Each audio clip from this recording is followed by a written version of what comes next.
Hello and welcome to Find Your Freedom, a podcast dedicated to helping you truly find freedom in all aspects of life.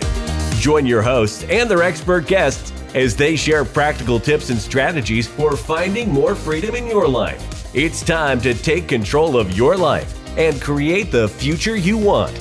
Let's find your freedom. Here are your hosts, Lenny the Boss and Omid Rad Investor.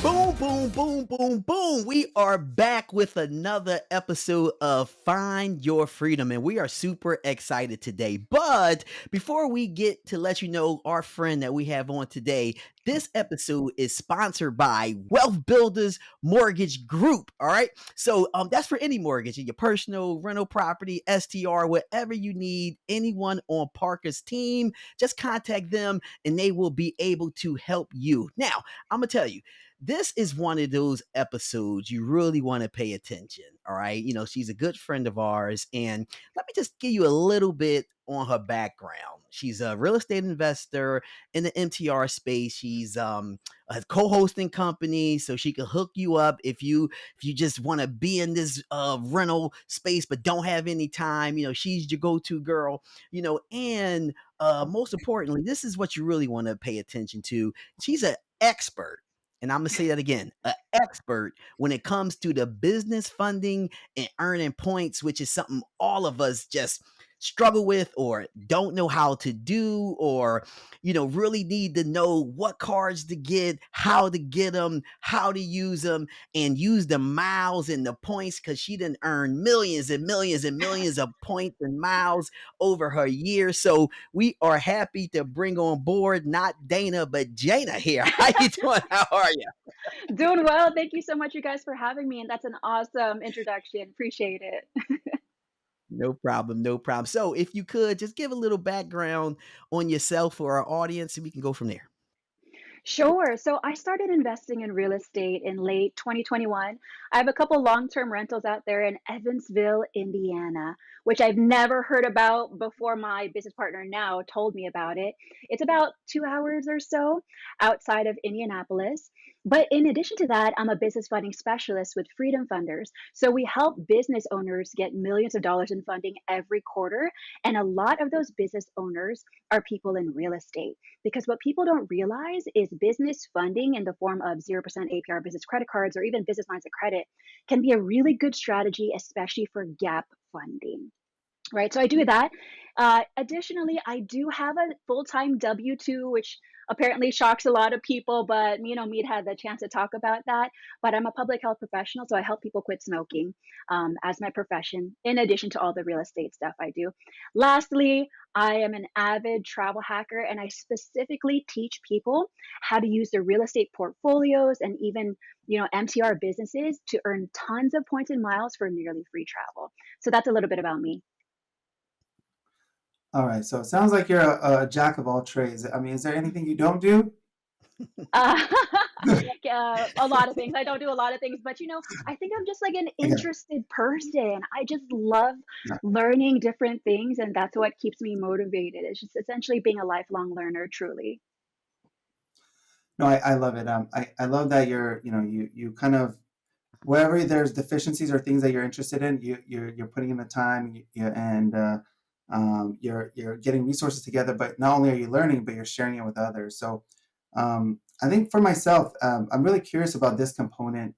Just business funding specialist. I mean, that's a really cool title, and but I think like one thing I'm trying to understand is there's probably a lot of resources out there for funding real estate. Maybe explain that a little bit for listeners who maybe have a little bit of funds, or maybe, like you said, maybe need kind of like that gap sort of funds to kind of help people purchase, whether it's businesses or real estate. Of course. So there's several ways to get capital for real estate, whether that's using your own funds, getting private lending, using a HELOC.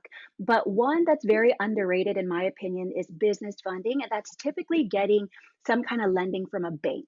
And we're talking like those top tier big banks like Chase, Wells Fargo. Not only do they have, products for mortgages, but they also have an opportunity for people to get funding either liquid through business lines of credit or leveraging 0% APR business credit cards that you can use for your expenses. So that's truly the difference because, private lending is not for everyone. Some people are maybe just really shy and have that huge barrier of asking people for money. And I completely understand. There comes a point where you're trying to scale your portfolio and you run out of your own funds, right? Anyone who's an investor like hits that wall unless you're like a billionaire or a millionaire, and you're like, oh, okay, I got 3 properties with my own money, what's next? I have no more money, I'm house poor. You know what I mean? So this is a great opportunity. As you mentioned, a lot of real estate investors don't realize it because maybe they're Dave Ramsey fans and they're anti-credit cards, or just the education's not out there for them to realize that this is an opportunity if you yourself have good credit. So unfortunately, it's not for everyone because typically you need a personal guarantee. So if you have bad credit, this is not necessarily a strategy that works for you, which in that case, of course, you could go the other options for money. But for those people who take care of their credit, they really are good with money. There's these opportunities for them to leverage that good credit, and those people should be rewarded as well. Listen, you said a lot that we have a lot to unpack here. All right, Yeah. and this is really cool because for the listeners, we always looking because look, at the end of the day, I don't care what kind of real estate you buy, you're going to need money. Now, if the money Hmm. comes from your pocket or it comes from someone else's pocket, you need money. And this is just another avenue about it, right? When it comes to the business funding. So, there's a few things I want to unpack here, right? You talked a little bit about business credit cards, Hmm. business loans, right? And then Hmm. you also mentioned personal guarantee. So Hmm. I guess let's take this one thing at a time. Let's talk about business credit cards, right? Sure. Hmm. Can you give a idea to our audience? I guess what is required and what do you have to do to go get a business credit card? Sure. I like to start off this conversation with a huge misconception that people have. And a lot of Ooh, people, drum oh, roll. yeah, start it hot, start it hot. Yeah. Yeah. So, a lot of people, especially real estate investors, think that you need to have an LLC or an entity to get a Mm. business credit card. That's absolutely false. I have several business credit cards just under my name as a sole proprietorship, using my social security number instead of an EIN to get this business funding. And I have multiple of those credit cards. I have the same credit card, one with my LLC, one with my name. So that already is in itself a huge opportunity because people have that mental block thinking like, I don't have an LLC, I don't have an entity, I'm not eligible. Well, I want to tell you right now, you are. You can get those business credit cards with 0% APR if you don't have an LLC. So can I interrupt you there? So Yeah. what are like some friendly companies specifically, like let's say you don't have an LLC, so where would be a great place to kind of start? And then what sort of like what the expectations be around like funding and those sort of things and qualifying and Excellent Yep. question. So, a lot of the top tier banks have no documentation business credit card applications, right? So, that means that you don't have to provide your bank statements or your tax documents. You could apply depending on what you state on the business credit card application. So, when everyone says, like, what's the best bank? The thing is, it depends on your relationships. Your bank relationships. If you bank with Chase, go with Chase. They are the top tier bank. They have a lot of great 0% APR business credit cards like the Business Inc. Cash or the Business Inc. Unlimited. The Unlimited is the one I really love for real estate. Or if you have a relationship with American Express, go with that first. The American Express has an Amex Blue Business Plus and an Amex Blue Business Cash. All are 0% APR for 12 months.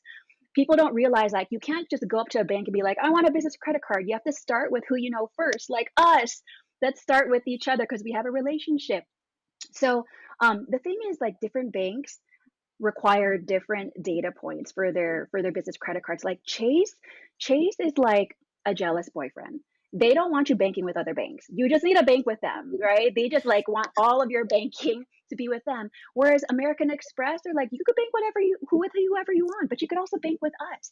So that's why typically the sequence matters when you're applying a business credit card. You always want to start with Chase because they're so sensitive, right? Get their credit cards first, and then you want to move over to American Express. But the thing is, remember, if you don't have a relationship with these banks, you can't just go for their business credit cards right away. You need to build a relationship with them first. How do you do that? You open a personal or business checking account or savings account, and then you get a personal credit card first. So, for example, in Freedom Funders, a lot of people know that American Express is known for getting higher credit limits. So, what people will do is they just try to apply for the Amex Blue Business Plus, and they get hit with what we call as a 2K slap. They just get 2K Mm. in credit limit, right? And you're like, okay, what can I do with that? It's only 2K. That's the thing, though. You can't just be like, "Can I marry you, Amex?" You got to date them first. You be like, "Hey, Amex, let me get this personal card with you first. Let's get to know each other." And then once you get that personal card, you could be like, "Okay, can I get the business card with you now?" And now that they know you as their customer, it's called KYC. They're more willing to give you a higher credit limit and give you access to their best business products. So that's just all to say. It depends on your bank relationships, but you really want to go with those larger national banks because they tend to have the better business products.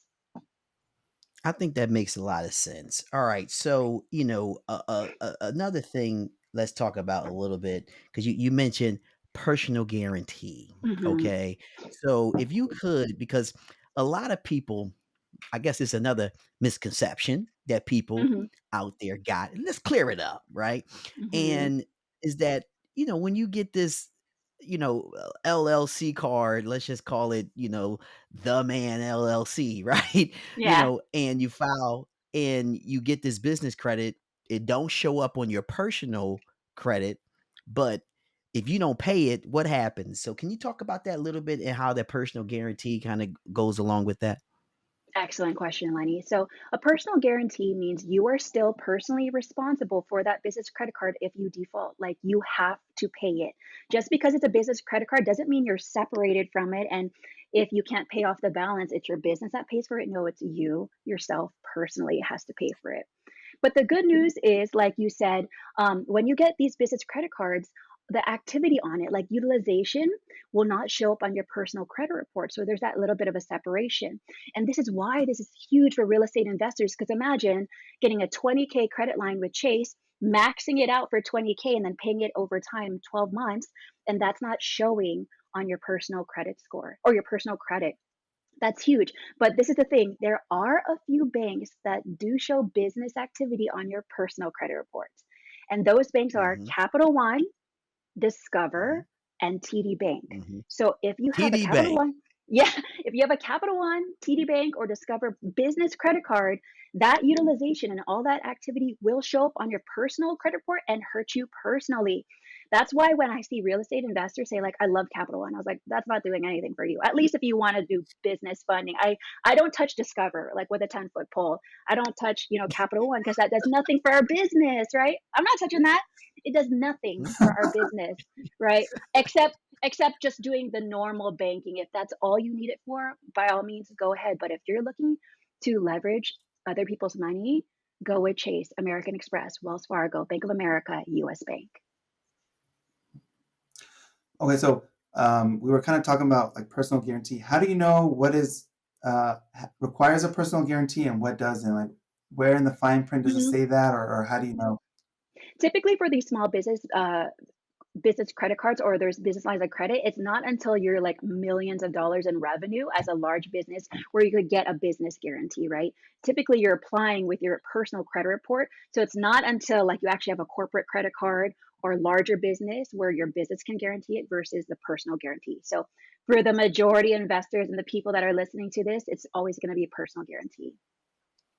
Gotcha. Gotcha. So So can you give like an hypothetical as far as like how we can leverage some of these products in the scope of maybe like purchasing a piece of real estate? So like kind Absolutely. of combining some of these ideas so that way like people can kind of put it together. I'll use separate examples. So we met at the MTR Summit. So let's do a midterm rental woohoo! example, right? With business credit cards. So the thing is, while there are ways to liquidate a credit card, we're not going to talk about that here. I want to make it a little bit simpler for people to understand. So let's say you got that first MTR and now you want to furnish it, but you realize it's like $20,000 to furnish it. You could Mm, use your own money to furnish it, or you could use a 0% APR business credit card. So the one that I really like is a Chase Ink Unlimited because that gets you 1.5 points per dollar on all spend unlimited. So imagine going on Wayfair, going on Amazon, going on Target and buying all your furnishing there because you have Mhm. this credit card that has, say, a 20K credit limit that you could max out and buy all of your furnishing. Then you could start renting it out, and that revenue that you get as a midterm rental pays off that credit card. So you're leveraging OPM through the credit card to pay for your furnishing. Not only that, it gives you an opportunity to really design your MTR so much better. You don't feel restricted. You're like, you don't have to go to the thrift store. You don't have to go to the side of the road to pick up some bed frames, right? You could ball out. You could make it so nice so that your MTR is competitive in its market because you have the capital to do so. So that's absolutely a strategy that's realistic. But here's a little bonus. Say, for example, you didn't do your numbers correctly. You can't pay off that 20K in, Mm. let's say, the 12-month period. There are exit strategies where you could essentially just do a balance transfer to the Amex Blue Business Plus. Now you've extended that and have another 12 months of 0% APR to pay off your furniture. So imagine having like essentially like a pseudo 0% loan for 24 months to pay it off, just in case you're not like the best person at running numbers for your revenue for your midterm rental. There's a nice exit strategy there, right? There's a nice exit strategy. Okay, so That's pretty. yeah, that's definitely something you could leverage with 0%. What do you guys think about that? Hey, listen, I think that I think it's fantastic. I think, the goal here is really to get people to understand that there's more than one way to skin a cat. Mhm, And mhm, and this is just another way to do it. Comes with some discipline now. I always mhm, tell people, mhm. is this: if you are not disciplined with your credit cards, then you do not play the credit card game. Period. So if you Exactly. currently have credit cards right now and you're not disciplined with them, this strategy is not for you. I'm going to say it again. This Mhm, strategy is not for you. However, if you are disciplined, right, when it comes to it, then this is another strategy that can be used. And also, it can be used for the MTR space, the short term rental space. It can be used for long-term rental space, on things that you need to purchase. I'm currently flipping a unit right now. I have a tenant that left, and another tenant coming in. I had to buy new locks. I had to buy, I'm gonna have to buy, flooring. I'm gonna have to buy, curtains and all different types of things, and it can be used for that as well. So we don't want to just limit it to one aspect of real estate. It can be used in a bunch too. All right, so let's talk a little bit about the fun side, if you don't mind. mhm. Yeah. The fun side is seeing you traveling everywhere all over the world because I'm all on your timeline. So what I do now is I get myself a little beverage and I go on your timeline and say, okay, where are we at today? What are we doing? So I got my beverage and I'm Yeah. drinking. I'm kind of living with you. I'm like right there mentally, like, yeah, I'm Mhm, right here. Hey, mhm. So can you let's tell us how you are using, or gaining these points to help with travel, to help with buying air tickets, hotels, and any other benefits and value that comes with it. Absolutely, and this is why I love the real estate and travel hacking combo because people don't realize it's super niche that most real estate investors can do. So if you're gonna do travel hacking, of course, it's gonna be on the credit card side. So I wanna kinda step back a little bit and talk about credit cards as you mentioned. So the way that I like to look at credit cards, it's essentially like fire. The reason why is because fire can be used to cook your food. Fire can be used to warm up your house in the winter. But fire can also burn your food and it could also burn your house down. So it depends on the user. If you already know that you're not good with credit cards, please share this podcast with someone who likes credit cards or is good with credit cards. Is But not for you. yeah, it's not for you, right? So just want to preface that, right? Just want to let people know because they're like, oh my God, I can't wait to do this. And then they're just like over leverage. You know what I mean? Um, and then, so if it's on the travel side, you want to get credit cards that not only have 0% APR business funding, but also have great travel programs. And that is typically Chase and American Express. There are others like Hmm. Citi, Capital One, but remember we talked about how, like, uh, Capital One, they don't have 0% APR. Their business funding, business activities report to your personal. And guess what? When you apply for a Capital One card, you get hit with a 3 bureau hard pull. And I was like, man, see what I Mm. mean? That's why we don't like Capital One. So the way that we do this is, Tony Robinson talked about taking a luxurious vacation to Mexico with his wife, and it was all on points. The reason why is because real estate investors already have so much high spend, whether they're doing renovations or whether they're running a midterm rental business. There are constantly expenses that you could literally put through a credit card as a pass through to collect these points and miles.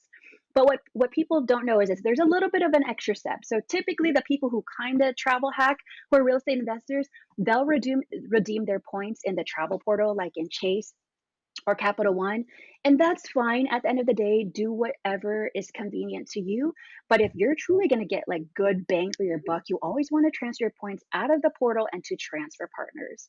Now, this is where it could get really complex. I see you guys' faces. You're like, oh my God, there's so much going on. What is she talking about?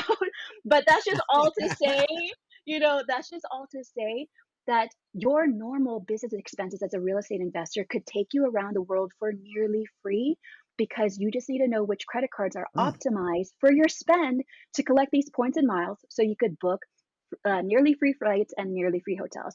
The reason why we say nearly free is because you're going to pay a little bit in taxes. You'll pay like $5.60 for a domestic flight, or if you go internationally, maybe it might be less than $100. So it's not truly free, but it's literally pennies on the dollar. So it could get really complex. Let me know what information you want to know more of, so I could kind of direct the information to what you want to hear about.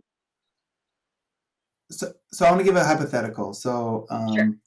I have the Chase Sapphire. I accumulated like 200,000 points. Hmm. So I did it the wrong way. So I want to kind of like share my experience because after Sure. I did it, then they're like, hey, you did it way wrong. You like wasted all your points. So then maybe you can kind of like coach me as far as like what I should have done differently. So I went to Maui with my family.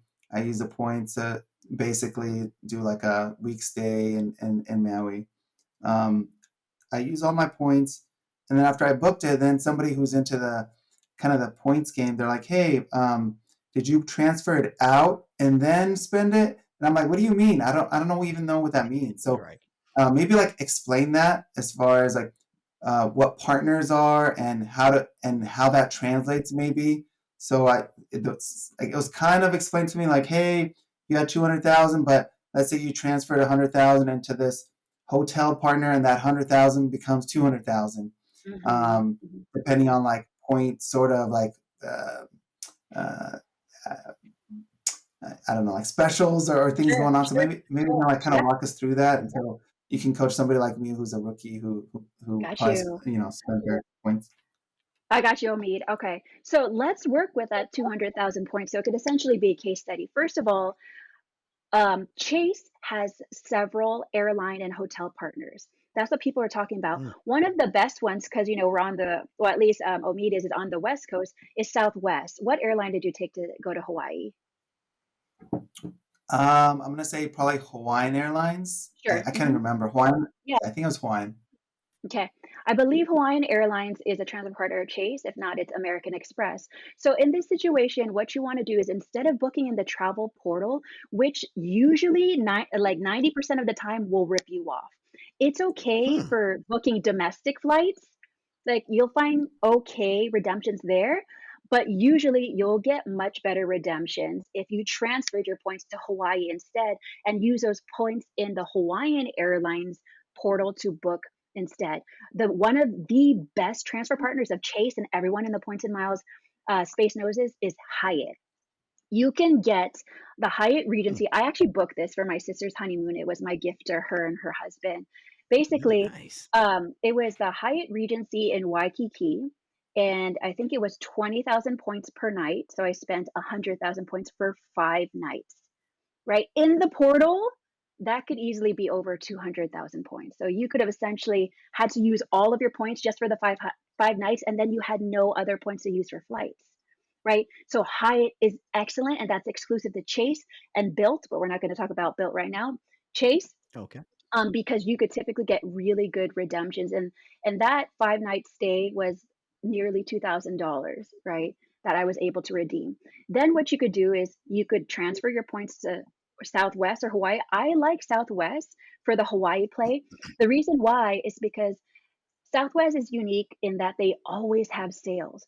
And what's cool about Southwest is once you book your flight with them, if before your flight occurs, they have a drop in the price, you could rebook your flight and get the difference in flight credit, right? So Interesting.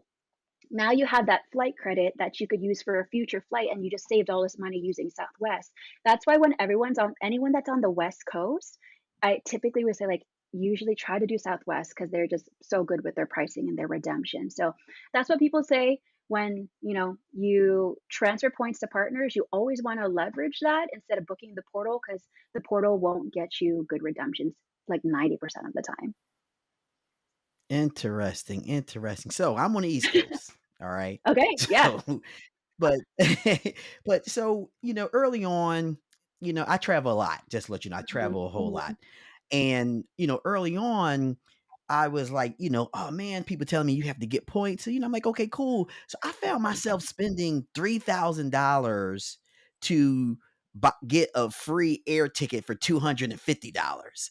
And mhm, I'm like, this is not making any sense to mhm, me. mhm, Right. Like, mhm. none. So Gotcha. I kind of stopped the points thing. I'm like, I'm done, Mhm, because I didn't spend so much money that it kind of disgusts me to this mhm, point, mhm. but my brother just called me and he said, "Hey, you travel a lot. Do you do, what cars do you get?" He's starting to get into traveling more. He wants some advice. So my brother called me. I got him on hold because I told him I'm speaking to an expert soon.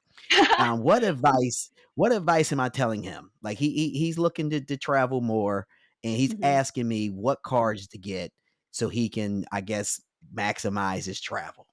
Excellent. So one of the best like beginner travel cards is the Chase Sapphire Preferred.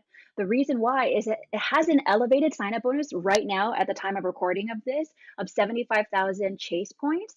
It's typically 60,000 points. And the reason why it's a good starter card is typically with these travel cards, because they have so many benefits, it's going to have an annual fee. But the preferred card only has an annual fee of $95. You compare that to the higher end Sapphire card, which is the reserve, $550 annual fee. The Amex Mm, Platinum is 695 annual fee. So as you can see, that yep. that card will not only help him start to build a relationship with Chase, but start getting him on track to be able to get a bunch of points and miles. And the good thing about that preferred card is that it has category spend, where they give you multiple points per dollar in certain categories. So dining, your brother, I'm sure, goes out to eat, right? So he'll get 3 points per Oh dollar on yeah. all the Oh yeah. restaurants. See what I mean? It's a normal spend. It's not gonna be hard to meet that minimum spend requirement. So anytime here's a hack. Anytime he goes out with friends, tell him to tell his friends, "Hey, let me put the bill on my credit card. You guys just Venmo me." That way he gets all the points of that larger bill, and then he just gets the cash to pay off the credit card, Yeah, right?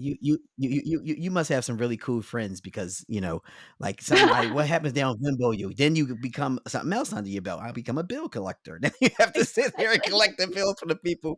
So what's the Right. difference between points and miles, or Oh, is yeah. there a difference? No, it's essentially the same, like, just different programs call their points different things, like, Capital One calls their points miles, so it's Capital One miles, and then Chase calls it Ultimate Rewards points, American Express calls it Membership Rewards points, it's just different nomenclature, but it's the same thing. No, I think that's super cool. So I'm going to share a little example of kind of putting some of the things together. So I had this property and I had a dilemma. I didn't have enough cash to purchase the property. So I leveraged a 401k loan. I pulled out Mm, 50k so that mhm, I could purchase the property. There's already built-in equity into it. Then I had to furnish it. So it's a short-term rental. I had to make it really stand out. I need to spend 30k. Well, I spent it all on the down payment. And ironically, I went to Chase Inc. Unlimited and I got a 30k credit limit, and then I leveraged that because I saw it's 12 months. What I didn't realize is I can maybe roll it over if for whatever reason I don't have enough cash flow over the next course of the 12 months to kind of pay it off. But mhm. I think this is like a great tool to use. And I haven't even looked at the points yet. I haven't seen like how many points I have or how I can utilize that. But it looks like something that I can use. And what there's I think sometimes there's a lack of capital in let's say a project that you're trying to do and you're trying to cut corners. But I would say spend the money up front, do the right thing. And so this particular property, it's doing really, really well in the market that it's in, and it's cash flowing well. And I highly recommend, like, reach out to Jaina if you ever have questions, because I think this is like a great tool. And again, is just talking to investors, but I think Jaina has a lot more like education behind this. So, but I guess my question for you now at this point is, okay, so when is there like a cutoff, or how does that impact your credit? Like, how many cards is enough cards? And because I think that's what I'm trying to figure out. So, hey, I just used this and it worked. Now, do I want to do it again? And how Mhm. frequent? And then, so where do I go from there? And is there limitations? Excellent question. So there are, limitations. There's only a certain number of cards that have 0% APR. And when you do a balance transfer, you can't balance transfer to a card in the same bank. It has to be a different bank. So you can't transfer from the Chase Ink Unlimited to the Chase Ink Cash. It would have to be from like the Chase Ink Unlimited to like a Bank of America card. Right. So there are going to be limitations in regards to how much rollover you could do, but also there are certain data points with banks that limit the amount of funding that you can get. So, for example, with Chase, they have a maximum exposure of $150,000 across all personal and business credit cards. So, for me, I'm actually hitting that limit real soon. I'm around 130K across all my credit limits with Chase. So, what's happening that I've seen is they are giving me very small credit limits. So that is part of the limitations of doing this strategy. But the good news is you really only want to do this strategy for when it's optimized for the particular expense. So if it's for furniture, go ahead and do that. Otherwise, say for example, a lot of people say like, well, Jaina, I want to use it for a down payment. I can't use a credit card for a down payment. That's when you get into business lines of credit. And the thing is about business lines of credit is you need to have an entity established, whereas business credit cards you don't need to. Business lines of credit want to see that you've been in business for 2 years. Only then they'll give you access to their business lines of credit that could give you six figures in funding, right? That you can use because you pull out how much you need and they deposit it into your bank account. That's when you can use it for down payments, right? That's when you can use the capital for larger renovations and not have to worry about, does my vendor take credit cards, right?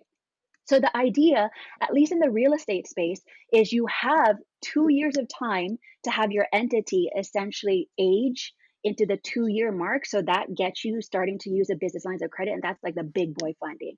They'll give you 100K, even more depending on your business. And there's a lot of banks that do no documentation, business lines of credit as well. So essentially, the game is do it for as long as you can in that 2 year period as needed, and then graduate into Hmm. business lines of credit. Otherwise, still, you can continuously use credit cards just as an infrastructure to collect points. You don't need to use it just to get 0% APR as capital, but why not build an infrastructure where you have a certain set of credit cards, you know what to use them for, and then just use them in your business so it could generate points for you in the long term without having to open multiple credit cards. They're just a mechanism for you to get free travel. Gotcha. So people are new to this.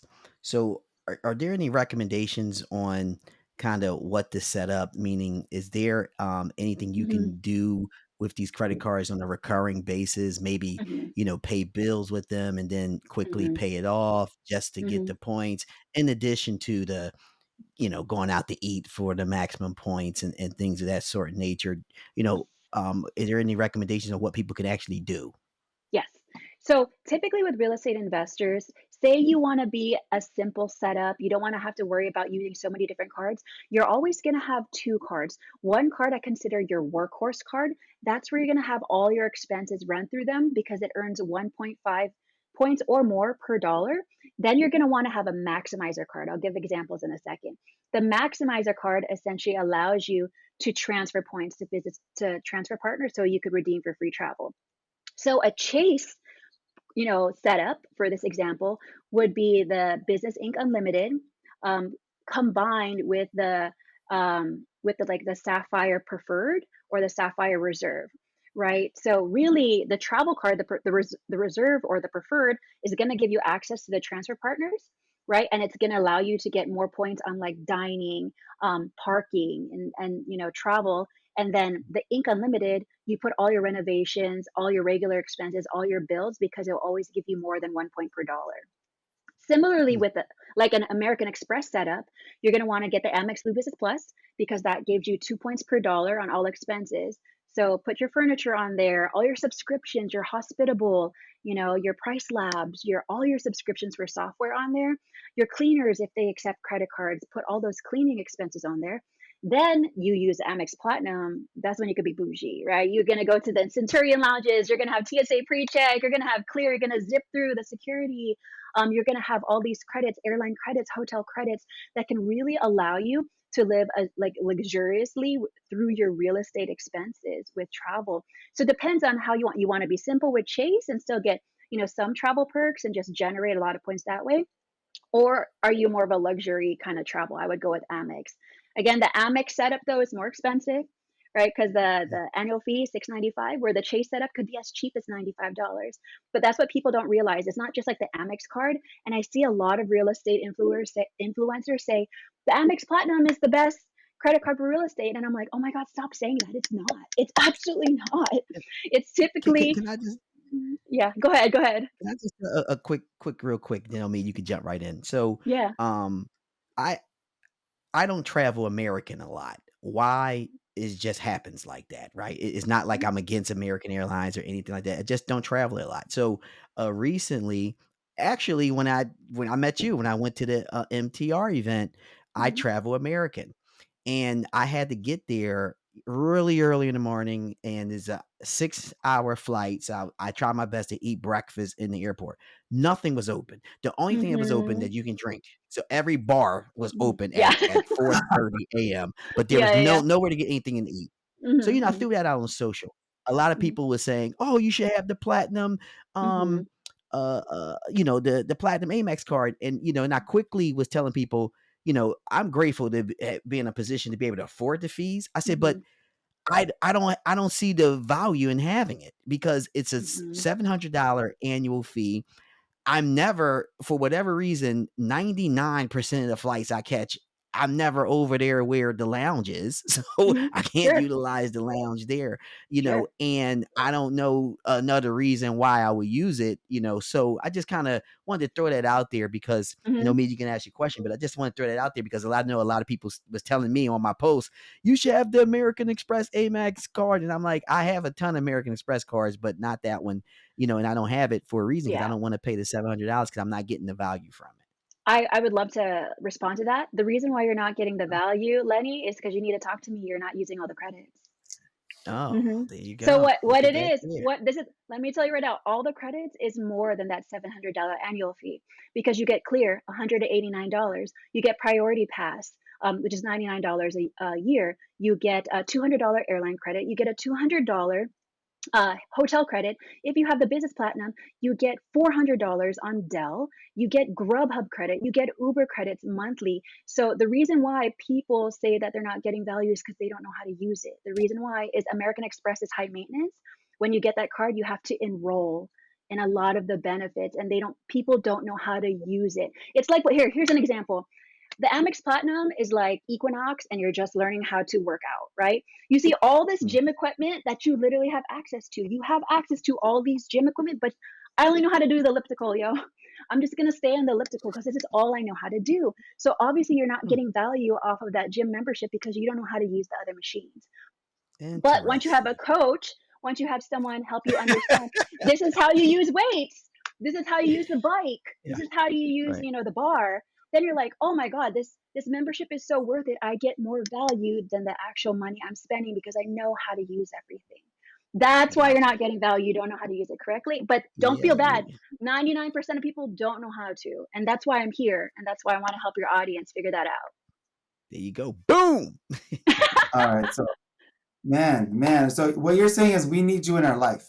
Yes, yes, we need each other. Man, We okay. need each other in each other's lives. There you go. Man, okay. I'm sold. I'm sold. So, okay. Um, I had a question with regards to recycling into a different when do you know? Okay, so let's say I have one Chase reserve. I know there's like there's a different Sapphire tiers. So let's say you utilize the points. Do you move on to the next, and then do you like end the credit? Like how do you know when the cycles are or how often? Because that's the part that I'm trying to figure out myself. I And got you. like I use my 200,000 points. So do Right. I spend the $500 and get the Mhm. fancier one now at this point, or teach me? I got you. I know exactly how to answer your question. Here you go, me. So Chase allows you to get the bonus for the Sapphire cards every 48 months after you've received Okay. the bonus. So this is the play because a lot of people are scared about 550. I get it. I get it. So this is the play. Let's say you get the Sapphire card and it's 550 for the reserve. You get the bonus points and you use them. What you do after a year, don't do this before a year because the banks don't like that. After a year, you ask them, hey, can I downgrade my Sapphire Reserve card to the Freedom Unlimited? That Hmm. card earns a lot of points, 1.5 points per dollar in all spend. 3 points per dollar in drugstores, 3 points per dollar on dining. That card has no annual fee. So keep that card because you want to keep your account open because that helps your credit profile be thick. You want to keep those accounts open. So you could show that relationship with Chase because it's better for your credit profile. Then when that 48 months hit, then apply for the cheaper one, the preferred. Then get those 60,000 points. And at this point, it's 75,000 points. That's the hack. People don't know that. All the points and miles people know that, but the real estate people don't know that. And that's why I love being in this niche because I'm like in points and miles podcast and then I'm in real estate podcast and they're just like people are either good in points and miles or good in real estate. So that's the hack for Chase. But this is the thing. You could get the Amex Business Gold card and get like 110,000 points, right? And then Amex gives you different transfer partners. There's a lot of overlap between Chase, but don't be afraid to, date Amex a little bit and get those sign up bonuses, but don't start with the platinum. This is why I'm kind of going back, right? A bunch of real estate investors are like, the best for real estate is the platinum. Okay, so the platinum card could be good for real estate investors who have really high spend because it's a charge card. So instead of having credit limit, it has spending power. And you could put tens of thousands of dollars on expenses on a charge card. Perhaps for them, that's why they see it as good. But if you're someone who's doing travel hacking, you don't want to start with American Express Platinum because a new rule happened in the past year where if you get the platinum card, you get disqualified for the bonuses on the cards in the same family. So you can no longer get the Amex Gold Hmm. card bonus and you can't get the I Amex Green mean, card bonus. That sucks. God, all I want to Yeah. do is just get the fanciest card so I could just show it off, and then like a status symbol, just like throw it down, Exactly. Boom, it's That's metal. the black. You want the Yeah. and then black card to discontinue it, and then refresh. pretend. Oh, it's like, oh, it's not working right now. Yeah. No, but that's not to say that you can't get the platinum card. I have the Yeah, platinum card. That's just saying like don't get yeah. it first. There's usually a strategy Got where it. you could have all of them. Okay.